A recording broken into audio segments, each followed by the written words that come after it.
Bienvenue dans le monde des enfants de 5 ans. C'est un âge important. Salut, regarde, j'ai des chaussures de fille. C'est ici et maintenant que le futur se dessine. Ça ressemble rien du tout. Je suis là. On n'entend rien. Il faut mettre un peu plus le volume. Hein. À 5 ans, les enfants sont moins centrés sur eux, ils peuvent davantage tenir compte de l'autre et ils commencent aussi à avoir une vision plus adéquate de la réalité et donc progressivement à sortir de leur monde imaginaire. Venus de toute la Wallonie, 10 enfants vont rejoindre une école maternelle pas comme les autres, équipée de caméras Allô, allô. et de micros dans chaque recoin. Est-ce que toi tu m'entends dans le micro?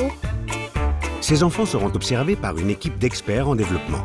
C'est vraiment intéressant de voir comment ils font en temps réel lorsqu'on les laisse un petit peu livrés à eux-mêmes pour voir quelles sont leurs réactions tout à fait spontanées. Nous aurons un accès sans précédent à leur univers On dirait que t'es amoureuse de nous. et à toutes les émotions qu'ils traversent au quotidien. Bien fait. C'est tellement passionnant de découvrir leur vision du monde. On dit que la vérité sort de la bouche des enfants, ça me semble largement vrai. Nous observerons à la loupe la vie secrète de nos enfants. Je suis plus jamais ta copine. Découvrons le monde des enfants de 5 ans.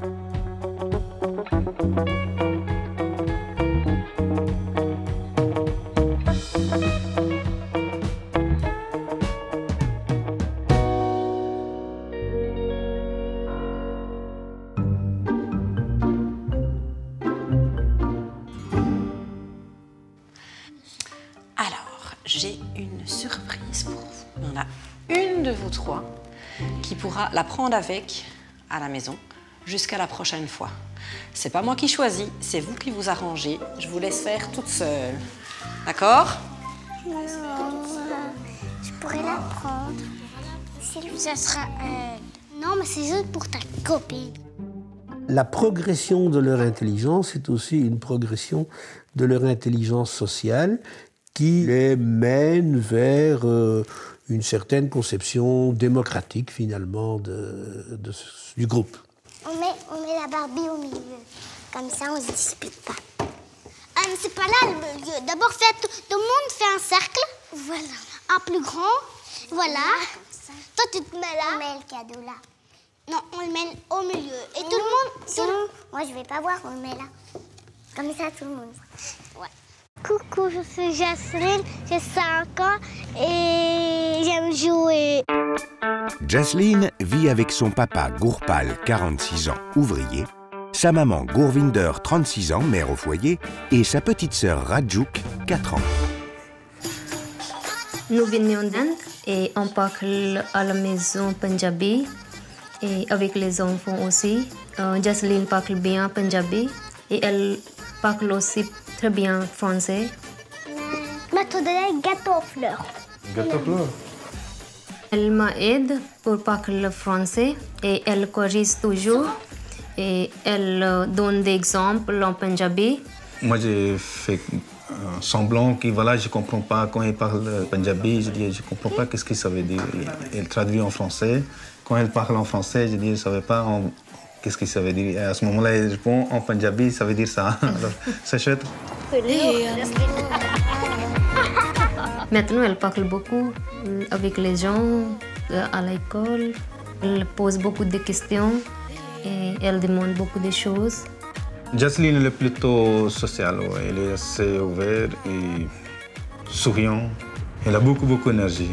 C'est moi la plus haute. Au début, elle est un petit peu timide.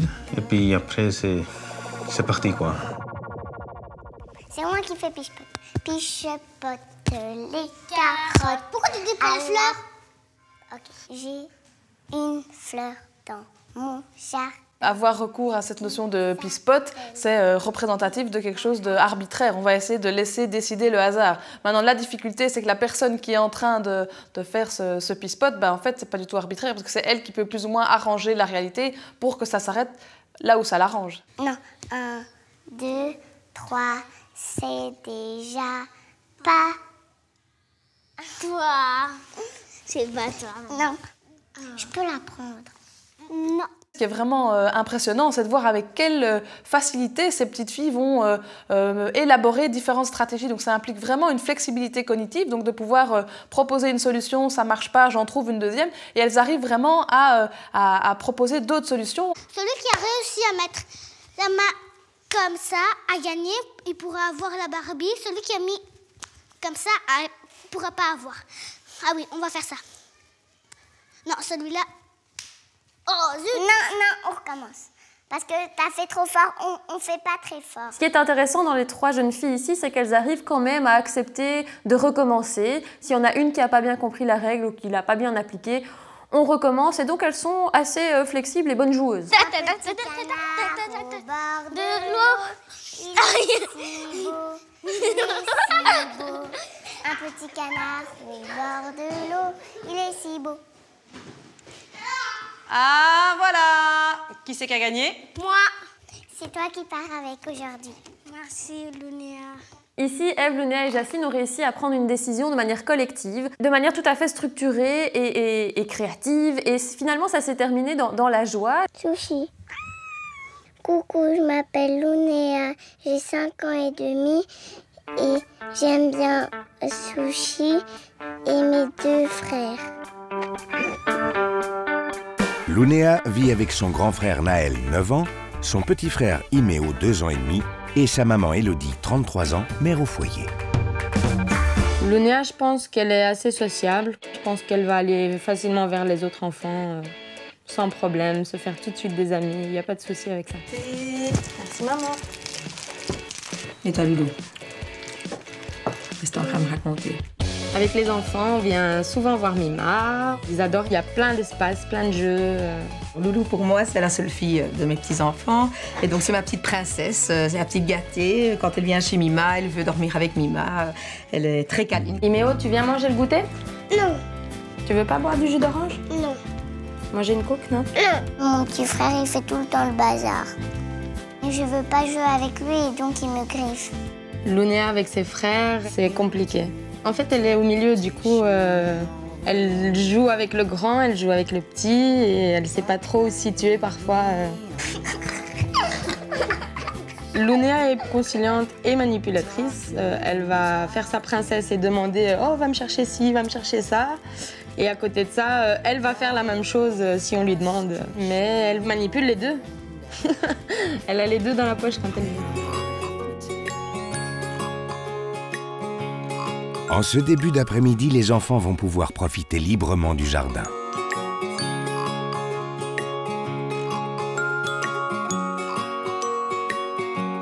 Essaye de m'attraper. Non, j'ai pas envie. Parce après, que tu m'attrapes. Ok. Regarde.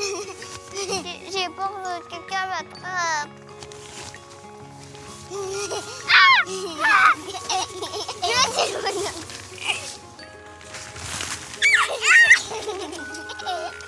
Tu m'avais peur. Ce qui est intéressant dans les comportements qu'on a pu observer de Noah, c'est qu'il semble avoir une facilité pour interagir aussi bien avec des filles qu'avec des garçons. Il n'est pas cloisonné par les stéréotypes de genre qui l'amèneraient à jouer uniquement avec les garçons et à des jeux de garçons. Tu veux que je conduise alors? Oui, je conduis. Boulot partout. J'ai peur. J'ai peur.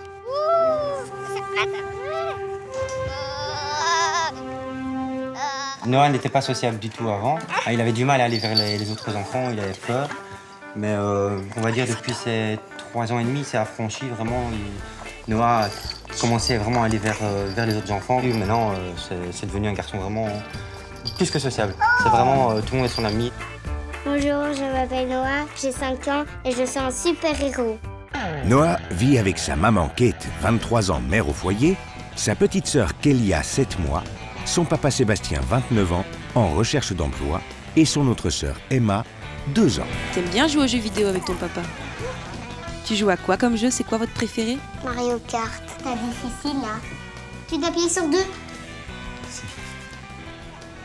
Noah, il est arrivé jeune dans ma vie. J'avais 17 ans et demi. J'étais toujours à l'école.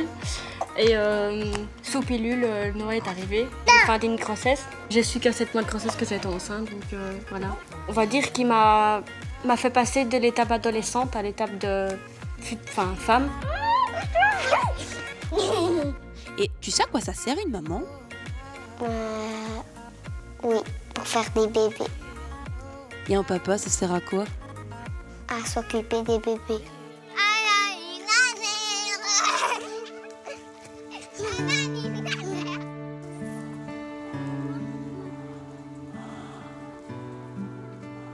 Lunéa, qu'est-ce qu'il y a? Si toi t'es triste, moi aussi je suis triste. Alors moi je vais me mettre comme toi. Ce qui est intéressant dans l'attitude de Lunéa, c'est que finalement, il y a quelque chose qui ne va pas pour elle, elle est prise par une émotion, et au lieu d'en faire tout un scandale, ben, finalement, elle décide de se mettre en retrait, et peut-être que sa stratégie, c'est de se dire, ok, ben, moi, je vais essayer de réguler ça toute seule. Mais oh, Lunéa! Ah, mais elle peut le mettre toute seule, elle est grande. C'est pas toi la responsable. Oui, mais elle pleure, tu peux la laisser essayer, non? Laissez-moi tranquille. Mais en fait, oh, mais elle est triste. Elle peut pas toujours écouter quand elle est triste. Hein. Ève a très bien compris que c'est pas une question d'autorité ici, c'est simplement que Ève se fait le porte-parole, quelque part, de ce qu'elle perçoit que Lunéa ressent. T'as quelque chose sur ton dos? T'as quelque chose? T'as une araignée, t'as une araignée. T'as une araignée sur ton dos. Léa, j'ai trouvé une coccinelle. Elle a rigolé! 5 ans, chez les enfants qui vont bien, c'est vraiment un âge gentil de la vie, où l'accueil, la présence aux autres, la sociabilité est bien là. Moi, je vais tout le temps jouer avec toi pour toute la vie. Lève-toi un petit peu ta tête, d'accord? Ils utilisent ce qu'ils connaissent, hein, donc ils vont essayer de l'attirer avec des petits cadeaux, avec des promesses de jeu. Donc ça montre quand même que Lunéa a une place importante et qu'elle est importante pour les autres dans le groupe. Ah oui, t'as remonté le moral? Ton moral est remonté. Et tu sais à quoi ça sert une maman? À garder notre enfant et à les protéger des voleurs ou des méchants qui veulent les voler. Et en plus qu'elle peut sortir. Elle peut sortir? C'est moi la première parce que c'est celle qui a une robe, c'est la première. Non, c'est pas pour ça. Eh ben si on a envie, ben gagner. Ceux et celles qui ont envie d'être chefs n'ont pas toujours les capacités requises pour être chef. Il y a des enfants, ce sont simplement des dominants qui sont à la recherche de leur confort personnel en s'imposant aux autres. Moi, c'est elle, et après elle, c'est toi, puis parce que tu veux être la chef, je vais le dire. C'est même pas la chef. Bonjour, je m'appelle Ève, j'ai 5 ans et demi et la vie est belle. Ève est fille unique. Sa maman, Valérie, 43 ans, est auditrice financière. Son papa, Alaf, 45 ans, est administrateur de société.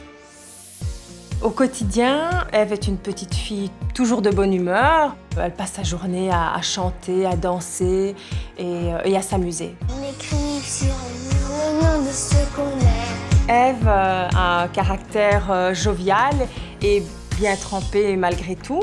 Elle sait obtenir ce qu'elle désire. C'est peut-être dû à ses origines italo-espagnoles de mon côté ou peut-être du côté de son papa qui, lui, est guinéen. Bonjour, papa. Je vais faire du madin. Oh, que tu es belle comme ça. Ève s'exprime très bien en français et en italien également, parce que depuis sa naissance, on a décidé de lui parler l'italien, qui est une de mes langues maternelles. Pour moi, la valeur la plus importante que je voudrais transmettre à ma fille, c'est le courage et la détermination. La vie n'est pas facile. Et je pense que quand on est une enfant d'un couple mixte, la vie ne sera pas forcément plus simple pour elle. Donc le courage, la ténacité et croire en soi. Oh ben on va faire chacun son tour, hein, les amis. Moi aussi je veux faire. Voilà, ben, comment est-ce que vous pouvez faire pour que tout le monde fasse autant de fois? Alors on va dire que chaque fois, d'abord c'est à moi, puis à elle, puis à lui, puis à elle. Enfin, et quand elle a fini, on recommence avec qui alors? On recommence avec moi. On recommence un tour, c'est chacun son tour, et comme ça tout le monde est content? Oui. Voilà. Vous avez vu la belle machine en rentrant? Oui. Oui? Oui. Qu'est-ce que c'est? Des bonbons. On va manger tous les bonbons. On va vous laisser jouer un petit peu, d'accord? On revient plus tard. Vous ne touchez pas à la machine, d'accord? Moi, je ne suis pas touchée. Allez-y, amusez-vous bien. À 5 ans, une machine à bonbons, évidemment, ça suscite la tentation chez tous les enfants et donc on peut voir des stratégies différentes pour gérer ça. Et dans tous les cas, étant donné l'interdit, ça va vraiment impliquer le fait de s'empêcher de faire ce qu'on a très envie de faire. Je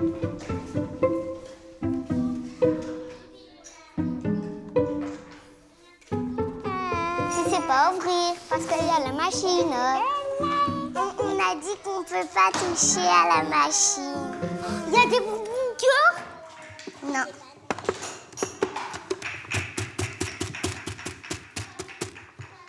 Ça marche ou pas? T'avais vu des balades, des fraises?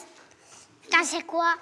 Ben non, des oranges. On peut les manger, les avaler? Non. Faut attendre que c'est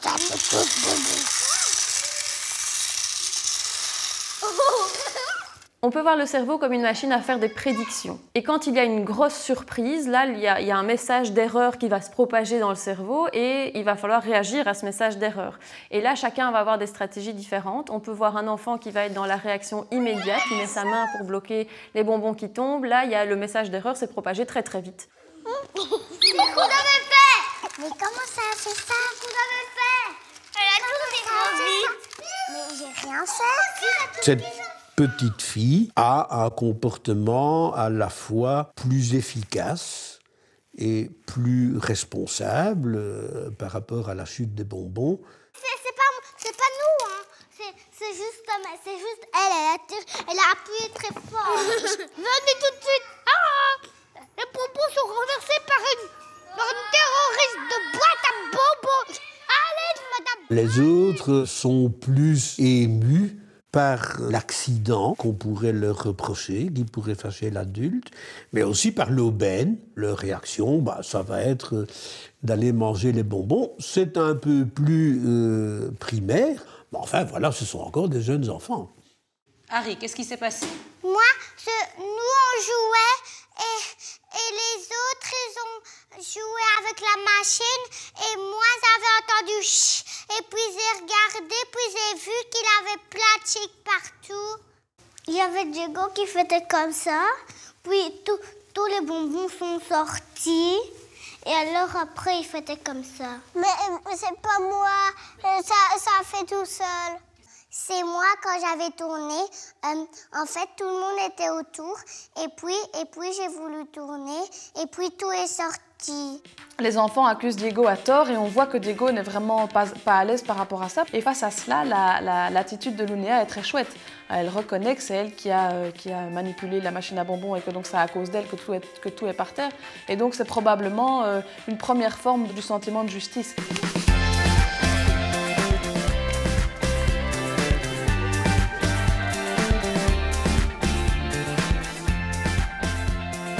J'ai peur, ça va servir à quoi? Les fils.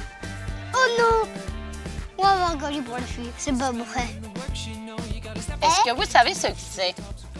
Non. Comme un bracelet porte-bonheur. Voilà, sauf qu'on va faire un bracelet pour le donner à un copain ou à une copine de notre choix. Il va y avoir une cérémonie ou quoi? Je t'offre ce collier en gage de notre amitié. Moi, je mettrais toutes les couleurs des garçons si c'est ça. Les garçons peuvent faire des trucs de filles, hein, c'est pas grave. C'est pas interdit. L'activité du bracelet, en tant qu'adulte, on pourrait se dire c'est un jeu de filles, on n'est pas sûr que les garçons vont apprécier, et on voit que les garçons comme les filles sont tout à fait contents. À cet âge-là, ça ne représente rien de sexué, c'est une activité comme une autre. Tu vas le faire pour qui, ton bracelet? Lunéa, tu vas le faire pour qui? Noah. Noah, tu vas le faire pour qui? Chelsea. Comme Chelsea amoureuse de lui. L'enfant attend facilement la réciprocité.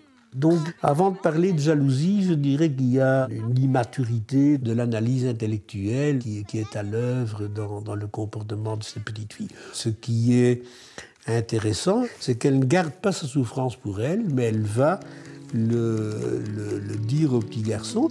Et toi, tu vas changer de personne, tu vas prendre pour moi. Ouais. Noah, il va faire pour moi. Et toi? Je vais faire pour Noah. On dirait que t'es amoureuse de Noah. Non. Il est temps de découvrir nos chères têtes blondes dans un jeu de rôle. Et qui dit jeu de rôle dit déguisement. Vous allez vous mettre par deux. Vous allez choisir ce que vous allez faire pour le spectacle. Vous allez vous déguiser si vous avez besoin. Ok? Allez, mettez-vous par deux et commencez.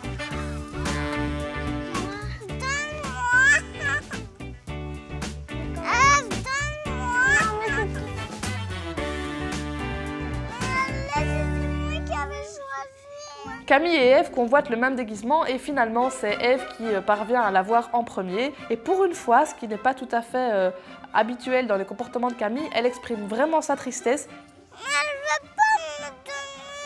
Elle ne va pas non plus se dire bah, tant pis, je lâche l'affaire et je trouve un autre déguisement. Elle reste vraiment centrée sur le fait qu'elle voulait ce déguisement-là et exprime très clairement sa tristesse. Camille, tu veux faire quoi? Pas rien. Tu veux qu'on danse quoi? Rien. Oh, Camille! Camille ici est envahie par sa tristesse quelque part et ça lui permet pas d'être flexible, ça lui permet pas d'avoir une stratégie qui soit socialement adaptée d'une part, mais aussi qui lui permette de rentrer dans le jeu parce qu'en disant je ne fais pas le spectacle, elle s'exclut du groupe. Un jour, on se rencontrait et on disait oh bonjour copine, ça va? Ouais, est-ce que tu veux bien être ma sœur? Moi, je disais oui. Et... Pour Lunéa et Ève, les répétitions vont bon train et ce n'est pas du goût de tout le monde. Ok? Elles sont vraiment méchantes. Hein. Plus jamais tu seras sa copine. Même si elle dit est-ce que tu es ma copine? Camille, quand j'ai fini de faire le spectacle, je te le donne et puis je fais ma révérence et puis je te le donne. Mais non, je suis plus d'accord de toi. Je suis plus jamais ta copine. Camille vient avec ses mots d'enfant à dire tu n'es plus ma copine. Ça, c'est un argument qui, à cet âge-là, est quelque chose de très fort et qui parfois fait bouger les choses, mais ici, ça ne flanche pas. Quand elle a terminé son spectacle, est-ce que tu veux la voir? Non, je veux pas faire ça. Ah, c'est à cause de toi? Non, c'est grand. Essaye de la mettre tout en bas. Waouh, il est fort, hein? Ok, là on se bat, d'accord? Puisque je... Voilà. Allez, et puis, t'es battu, voilà, on arrive. Oscar et Harry ont tous les deux un très bon niveau de jeu symbolique et évidemment pour eux, préparer ce spectacle, c'est très facile. Là, je te coupe la tête et c'est fini. Maintenant, la difficulté, ça va plutôt être, ok, on prépare, on est à fond dans notre jeu, mais qu'est-ce qu'on va savoir reproduire de ce qu'on a préparé une fois qu'on sera sur scène? Mesdames et messieurs, voici le premier spectacle, Ève et Lunéa. Que tu veux bien être ma sœur? Bien sûr. Parce que je n'ai plus de maman, je n'ai plus de sœur et j'ai plus mon papa. Pourquoi? Parce que... On va au parc? Oui. Allez, on y va. On voit vraiment, quand on entend ce qu'elles nous racontent, que c'est quelque chose qu'elles ont préparé. On sent que c'est vraiment dans la répétition et que c'est pas juste de l'impro. T'es grand alors? Ben, c'est ce que je me disais.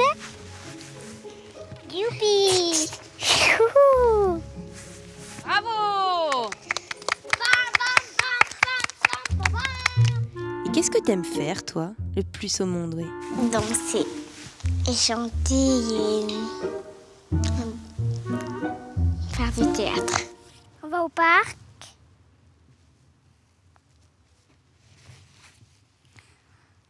On va où? Tu parles pas? T'as pas de langue? Monter sur scène et être en représentation face à un groupe, à cet âge-là, on voit que c'est pas si simple. Et finalement, on voit que ça glousse, ça bafouille, et qu'en plus, les spectacles sont beaucoup plus courts que lors des répétitions, comme s'ils avaient envie que ça se termine le plus rapidement possible. Alors parle, puisque moi j'ai... T'as pas de langue ou quoi, Diego? Mais j'ai parlé. Mais on n'entend rien, mettez le volume. Moi j'ai mis le volume, moi. Mais lui, il n'a pas mis le volume.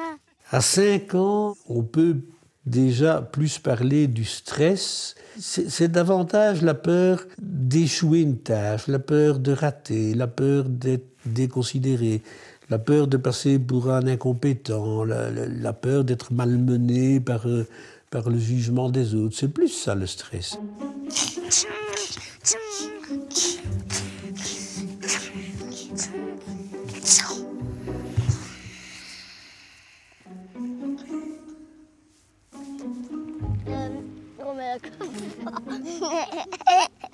Merci de regarder ce spectacle.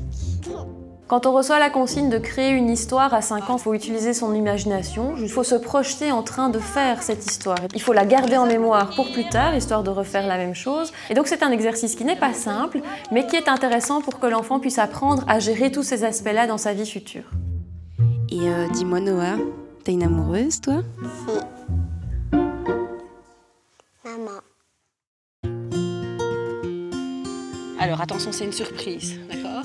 Il n'y a que toi qui peux la voir. Un château gonflable. Garder un secret pour un jeune enfant, c'est très difficile. Une manière de se donner de l'importance, une manière de se mettre en évidence, c'est de partager un secret agréable qu'on a. Il y a une surprise dehors. Tu sais c'est quoi? Je disais à personne, hein, je le dis pas. Je peux pas le dire. Parce que... Ok, on va pas le dire à personne. Je peux pas le dire, madame. C'est une façon pour elle de diluer quand même un petit peu ce secret. Elle en lâche une petite partie, mais pas l'important, et du coup, ça la soulage. Mais vous, je crois que vous l'avez jamais vu, ou vous avez déjà entendu, mais vous avez jamais été dedans. On était dedans. C'est quelque chose dans lequel on va. Il y a un toboggan. Il y a quoi? Des escaliers? Lunéa lâche quelques indices parce que quand même c'est difficile de garder le secret.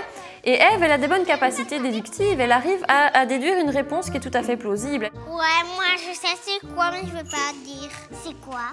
Je veux pas dire, j'ai dit. Dis-le moi. Oh, regarde. Pourquoi? C'est au jeu de celle qui dira plus. Je veux pas. C'est comme un château, presque. Lunéa, finalement, partage le secret. Une fois qu'elle se rend compte que Ève a compris, ben, elle accepte que c'est comme ça et elle se dit « Ok, maintenant on est deux à connaître le secret. » Tu devais pas dire que c'était une surprise, puisque maintenant tout le monde sait que c'est une surprise. Lunéa préfère alors dire à Ève « Oui, c'est un château gonflable et maintenant on partage ce secret. » Ça va aussi être moins lourd pour elle, mais si on partage le secret, ça veut aussi dire que la responsabilité est partagée. C'est peut-être du coup plus facile pour Lunéa d'avoir une alliée à ce moment-là.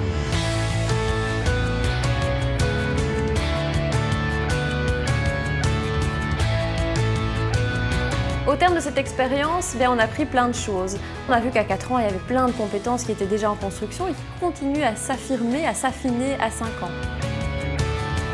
Prenez-les au sérieux, faites confiance à tout ce qu'ils savent déjà et ouvrez-leur beaucoup de portes, mais en même temps, montrez-leur que le non, N-O-N, ça a du sens. On ne peut pas tout avoir tout de suite. On n'a pas en soi toutes les qualités du monde. Il faut parfois savoir attendre et renoncer pour en faire des gens forts et sociablement intéressants. À 5 ans, un enfant, il a encore besoin de limites pour bien grandir, mais il a encore surtout besoin de jouer, car jouer, c'est pour lui un moyen d'apprendre à mieux comprendre le monde. Et ce qui est encore plus chouette pour lui à 5 ans, c'est s'il peut jouer avec des personnes qu'il aime.